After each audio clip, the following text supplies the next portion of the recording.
નમસ્કાર દર્શક મિત્રો, હું છું પરમાર અમીશા. તમે જોઈ રહ્યા છો લોક સામના ન્યૂઝ. તો જોઈએ આજના સમાચાર. ધારીથી અમારા રિપોર્ટર સતીશ રાઠોડ સાથે.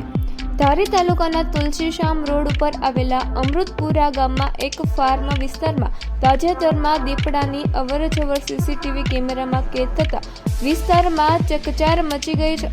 મળતી માહિતી મુજબ રાત્રિના સમયે ફાર્મ હાઉસ ખાતે લગાવવામાં આવેલા સીસીટીવી કેમેરામાં દીપડો નિર્ભય રીતે ફરતો નજરે ચડ્યો હતો.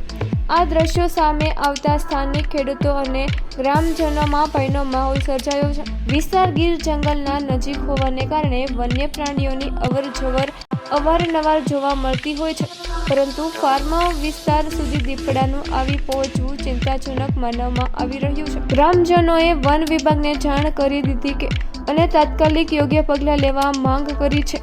વન વિભાગ દ્વારા સ્થળની મુલાકાત લઈને સ્થિતિનું નિરૂપણ કરવામાં આવશે તેવી શક્યતા છે.